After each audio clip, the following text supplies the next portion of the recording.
Hola, ¿qué tal? En Moscú ya son las 6 de la tarde. Yo lo invito a que nos acompañe, que le tenemos noticias importantes. La agencia Reuters informa que el volcán de fuego en Guatemala lanzó nuevos flujos después de su erupción inicial. El número de muertos va en aumento. Ahora se informa de más de 30 personas. Asimismo, siguen las tareas de búsqueda de los desaparecidos.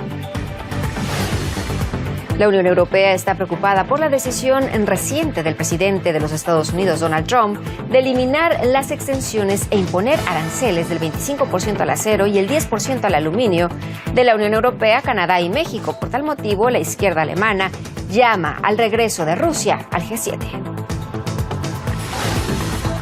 Y algunos medios de comunicación españoles se han centrado en culpar al cambio de presidencia del gobierno español, que dicen generará incertidumbre, pero algunos más osados hablan hasta del fin del mundo y lo llegan a comparar con la guerra civil. Le tenemos un análisis. Historias y relatos desde Belice, donde se enfrentan a una problemática social con la llegada de cientos de migrantes. Los conflictos armados internos en varios países de Centroamérica en los años 80 y la actual violencia de las pandillas criminales han hecho que esta frontera de Guatemala y Belice sea un paso importante de miles de personas en busca de paz. En unos minutos les contamos más detalles. Esas historias y mucho más aquí. Comenzamos.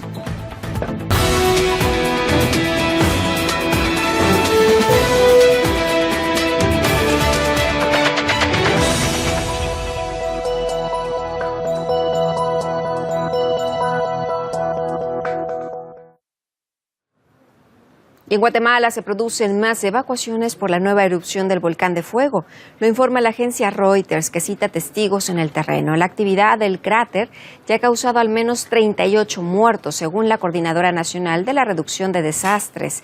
La lava calcinó a varias personas dentro de sus viviendas. Las imágenes que nos llegan muestran escenas apocalípticas.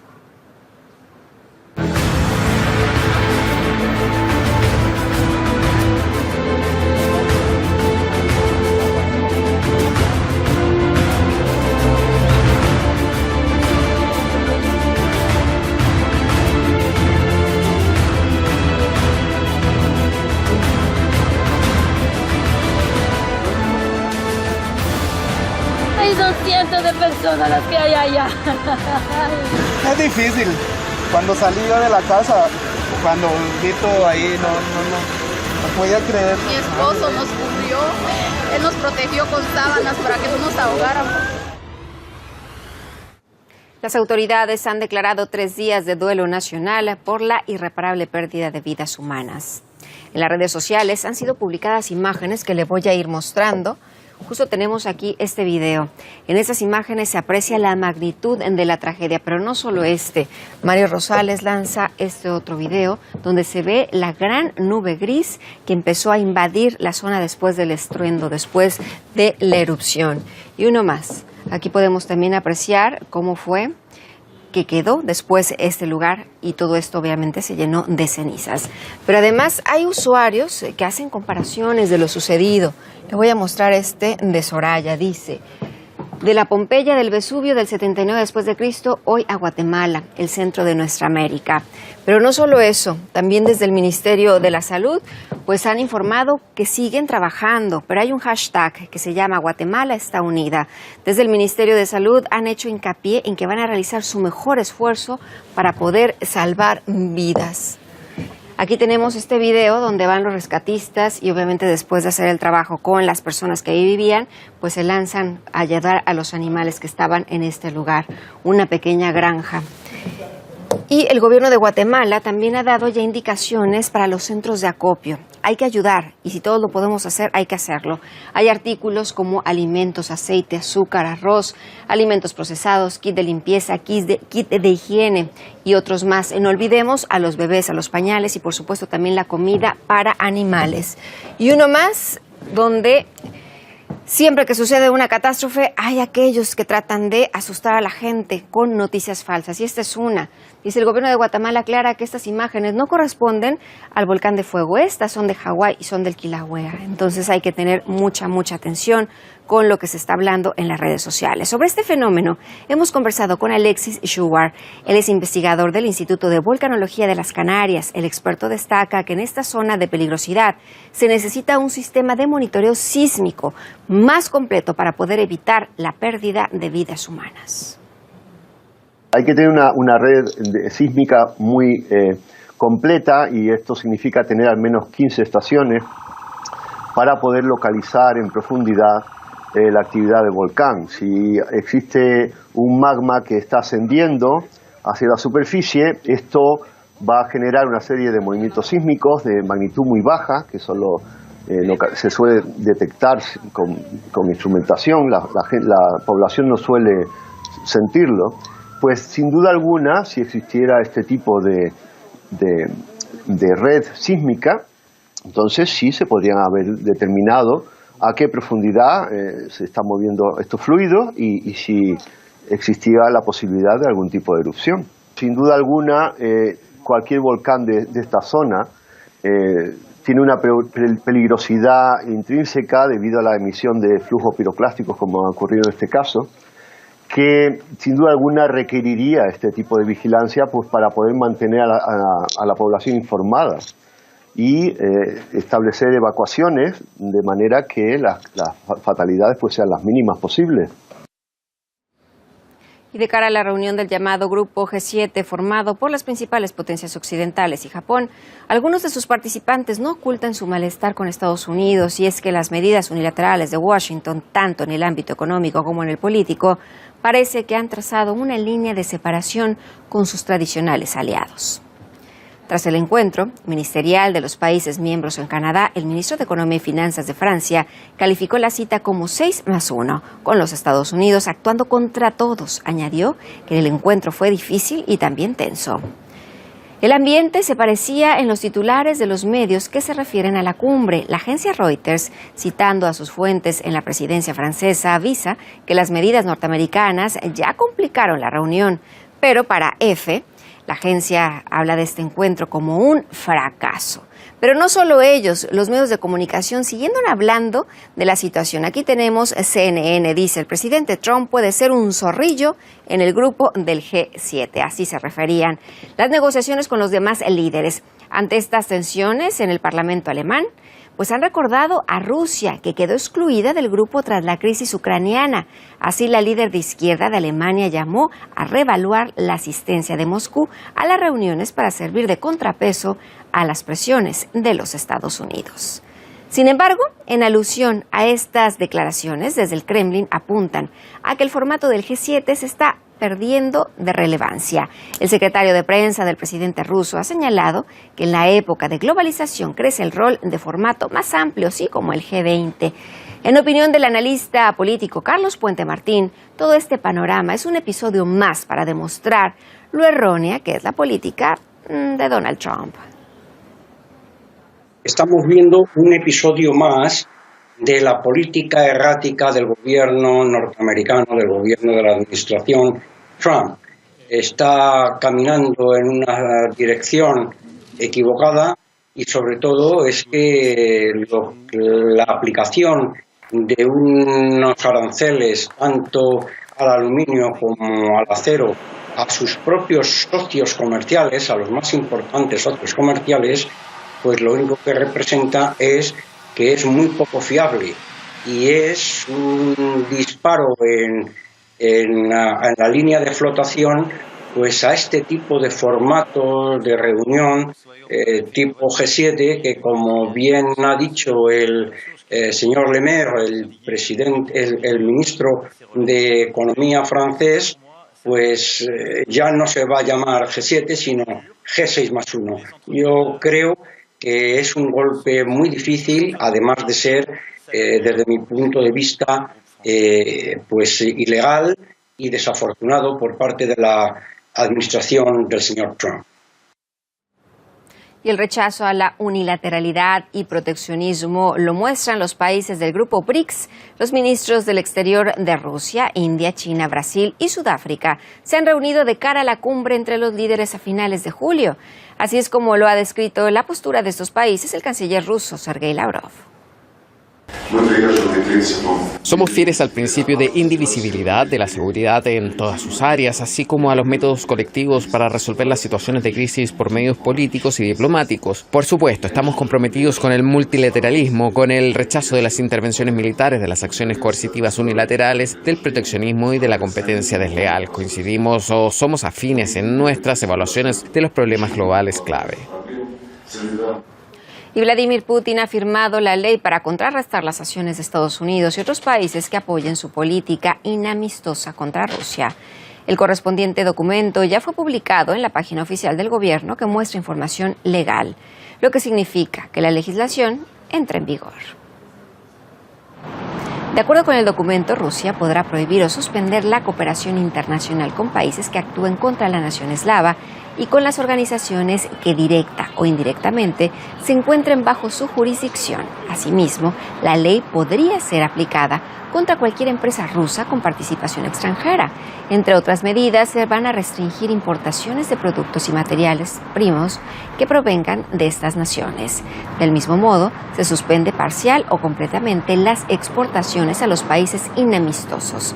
Sin embargo, desde la legislación se excluyen los artículos de primera necesidad que no se producen en Rusia. Con apenas un cuarto de los diputados en el Congreso y un amplio apoyo de Mariano Rajoy en el Senado, indispensable para aprobar reformas, es la situación a la que se enfrenta Pedro Sánchez tras lograr el puesto de presidente del Gobierno de España. Y la reacción de los principales medios españoles pues no tardó en llegar. La moción de censura llegó a convertirse para algunos el inicio del fin del mundo. Pero no le cuento más. Si me acompaña, vamos del otro lado del estudio. Ya se encuentra la subdirectora de nuestro sitio web, Ina Afinogenova, que nos tiene todos los detalles, pero sobre todo cómo se ha comportado este pulso. ¿Cómo estás, Ina? Qué gusto. ¿Qué tal, Betsa? Bueno, no es momento de hacer declaraciones altisonantes, pero parece que el fin del mundo, el Armagedón, el abismo ha llegado a España o todo junto. Al menos esa es la sensación que se lleva uno si se toma un par de minutos para repasar los principales medios de información de España y los mensajes en las redes sociales de estos últimos días. Desde que se presentó la moción de censura contra Mariano Rajoy, los principales medios de información, la mayoría de ellos al unísono, iban vaticinando el caos, la desestabilización total. Aquí tenemos algunos ejemplos, algunas muestras de los titulares. El golpe de Estado separatista llega al Congreso. España ha quedado en manos de partidos que si pudieran destruirlo lo harían. Y aquí mi preferida, una chusma de extrema izquierda tira a la basura 4 décadas de democracia española. Estos son ejemplos de la prensa escrita, de la radio, etcétera. Los tertulianos del principal canal de televisión de España, la televisión española, también estaban a la altura, salvando las distancias. Nadie es capaz de hacer semejante titular como acabamos de ver, pero dándose la razón entre 6 personas en que Pedro Sánchez venía básicamente a apoyar todo lo que va a debilitar el país. Las reacciones en las redes sociales ante estas profecías apocalípticas se movieron entre la incredulidad y la burla, pero por momentos la realidad superaba tanto la parodia que en algunos momentos, en algunas ocasiones, costaba realmente distinguir una de la otra. Hemos visto titulares dantescos, hemos visto comparaciones con la guerra civil, como si volviéramos a 1936, un mensaje totalmente real. Hemos visto cómo la gente construía alianzas gubernamentales absolutamente delirantes y sobre todo inexistentes, mezcla de socialistas, golpistas, racistas, bolivarianos y proetarras, fíjate. Y también hemos llegado a ver mensajes y llamados a iniciar una cruzada al estilo milicías de Montana. Si esto fuera Estados Unidos, sería buen momento para quedarse en casa con nuestras armas. Fíjate tú. Por un momento, bueno, esto te causa carcajadas porque piensas, bueno, esto es un mensaje satírico, pero en el momento en el que te das cuenta de que esto es totalmente real, bueno, lo que te causa es la preocupación.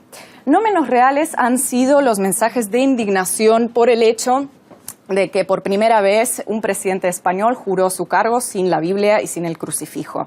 Esto es algo inédito en España, con lo cual también ha causado controversia en el debate público, porque algunos han visto en eso el afán de la izquierda de descristianizar España. Bueno, después ha habido otros mensajes y ha habido gente que consideró absurdo el hecho de que eso fuera motivo de noticia en los medios de información, este dato, ¿no? Porque lo que más llama la atención y de lo que nadie habla es que se jura el cargo ante un señor al que nadie ha elegido, refiriéndose al rey. Tampoco pasaron desapercibidos mensajes, las declaraciones del gobierno saliente, el del Partido Popular, que afirmó que se iban dejando una España mejor que la que encontraron. Y esto puede ser cuestión de enfoque, pero te puedo decir que este mensaje no ha sido bien recibido en las redes sociales, porque estamos hablando del mismo país en el que músicos van a las cárceles, están condenados a ir a la cárcel por las letras de sus canciones. Estamos hablando del país en el que los principales medios de información enseñan a sus lectores a poner cinta aislante en las ventanas para no encender la calefacción en invierno por lo cara que es. Y también estamos hablando del mismo país que destinó miles de millones de euros públicos para rescatar bancos mientras se han desahuciado a gente de sus casas. Así que esta declaración de Mariano Rajoy, y también la ha hecho Soraya Sáenz de Santa María, pues no ha sido bien recibida en las redes sociales. Entre toda esa amalgama de mensajes que hemos visto a gente celebrándolo con etiquetas si se puede, hemos visto a gente angustiada, como los mensajes que acabamos de repasar.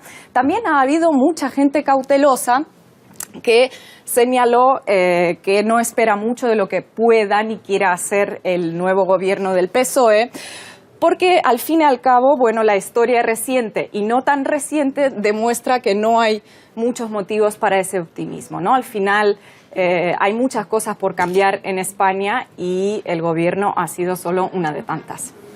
Pues estaremos esperando a que el pueblo vuelva a elegir y decidan quién quieren que esté ahí. Efectivamente. Muchas gracias, Ina.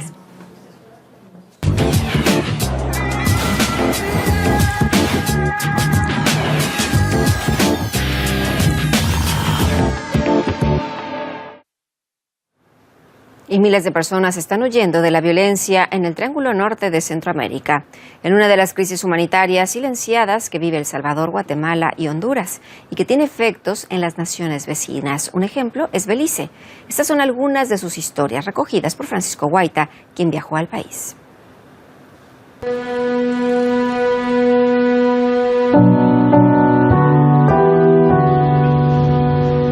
Estas tierras son el refugio de cientos de salvadoreños que desde hace décadas huyen de la violencia de su país. El gobierno beliceño, junto con Naciones Unidas, creó este pequeño pueblo para darles acogida. Lo llamaron Valle de Paz. Aquí llegaron primero en los años 80 durante la Guerra Civil en El Salvador. Y ahora, con la nueva ola de violencia de las pandillas, viene una nueva generación de salvadoreños. En este pequeño cultivo trabaja Fernando. Llegó hace 2 años a Belice para escapar de las bandas criminales conocidas como maras. Asegura que estas pandillas acaban reclutando con coacción a muchos de sus miembros. Él fue una víctima más. Me pegaron, me dejaron como 15 días en cama, porque decían que yo era marino, no era nada. Ahí fue que me comenzaron a decir que me metiera. Y al miedo que me mataran fue que yo me metí. Ahora vive en paz, pero tiene otro tipo de obstáculos. Ha pedido asilo político a través de Naciones Unidas, pero se lo denegaron. Es más, le querían deportar y ahora está como indocumentado en el país. Ahorita estoy ilegal, no tengo papeles. Me dijeron que mis papeles no estaban completos. Me los rechazaron, decían que no clasificaba y me dieron una carta de deportación.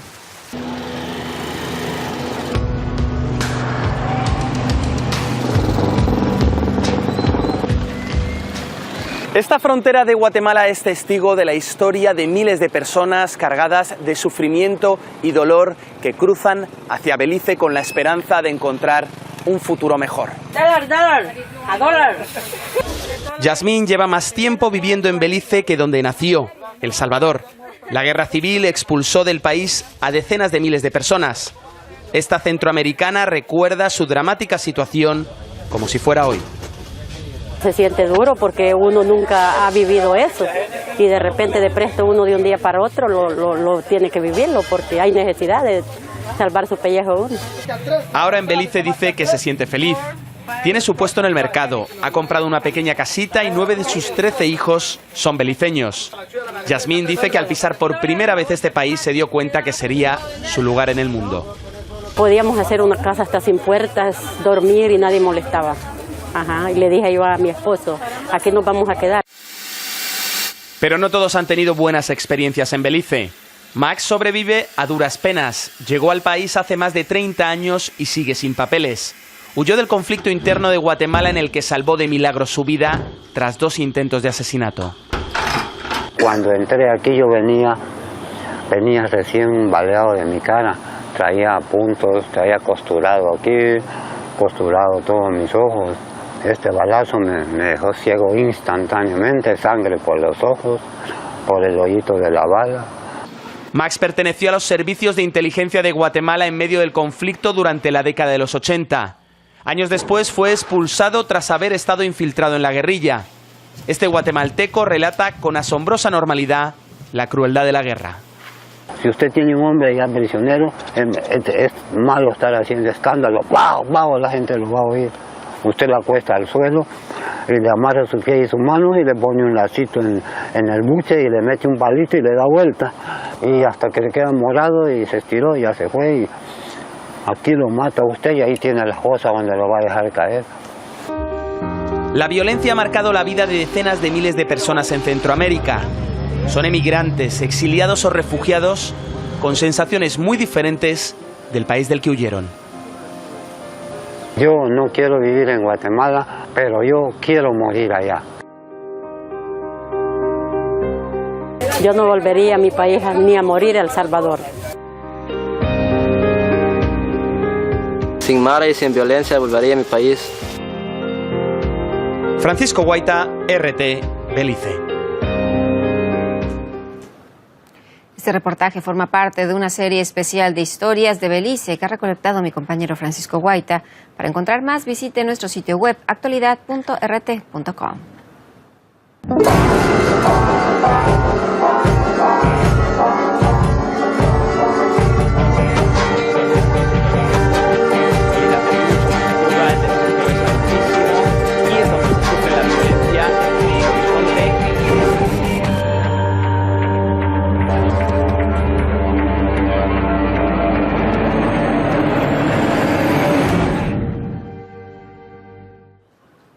La coalición de Arabia Saudí que actúa en Yemen busca ayuda militar de los Estados Unidos. Medios estadounidenses afirman que desde Emiratos Árabes Unidos solicitaron a Washington el respaldo para capturar uno de los puertos más grandes de Yemen.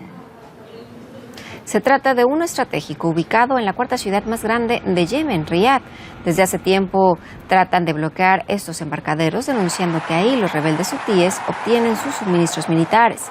Sin embargo, solo la ONU y las ONG logran mantener abiertas las puertas marítimas a la nación en crisis.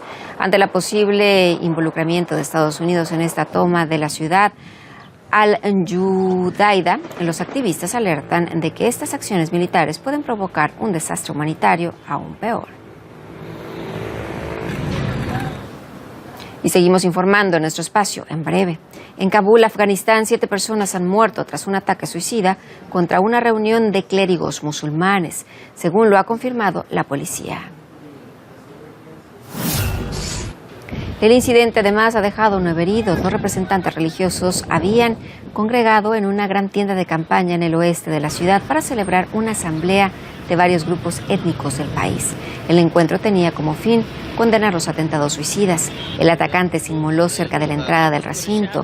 Los medios locales informan sobre una segunda explosión en un vehículo de transporte de frutas que ha causado varias lesiones.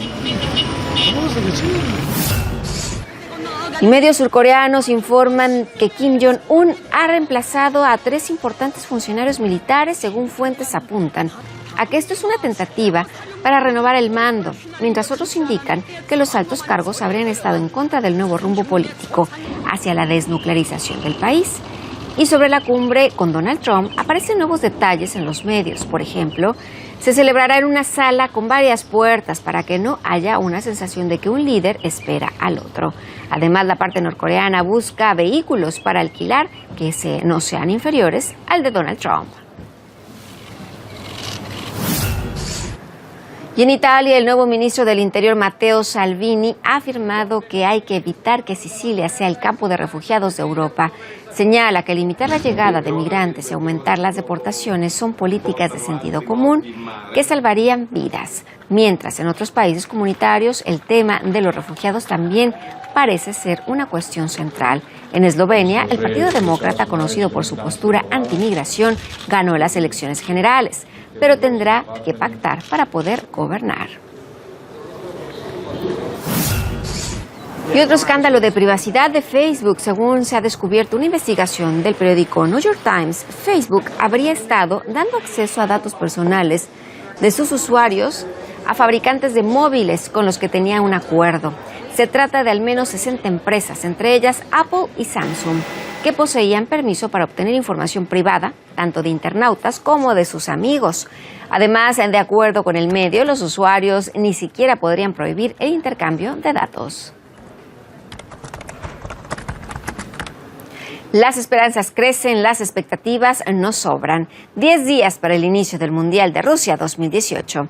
Ante tanto anhelo, unos incluso gritan que viene una revolución futbolística. La causa es la implementación del sistema VAR para detectar las jugadas no válidas. El programa Entrevista habló con Carlos "El Pibe" Valderrama para evaluar el futuro cambio y para saber cómo se prepara para comentar el campeonato.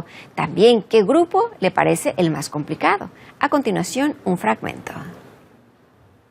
El problema del VAR que yo le veo es la emoción, porque a veces uno marca un gol y sale uno corriendo a festejarlo con la hinchada y de pronto no es gol. Ahí se pierde la emoción. Ahí sí que lo vamos a notar nosotros también comentando. Claro que sí. Esperemos que no vaya a pasar y que surja como viene surgiendo y que sea para bien del fútbol. Si es para bien del fútbol, como aficionados queremos que todo mejore. Pero ¿crees que puede cortar un poco el ritmo de no solo del partido, sino como tú dices, del espectáculo, de que la gente está en la grada, ve una celebración o la gente estamos comentando en un plató de televisión y luego hay que volver hacia atrás? Por eso. Va a ser raro, ¿no? Va a ser raro. Va a ser raro. Claro, por eso vuelvo y repito, esperemos que no tengamos esa clase de problemas. Sino que sea todo legal, que uno diga ayer era gol, pero que sea gol, porque a veces existe por eso, porque a veces hay un gol en fuera de lugar y para eso existe el VAR. Bueno, aquí está, prueba eso.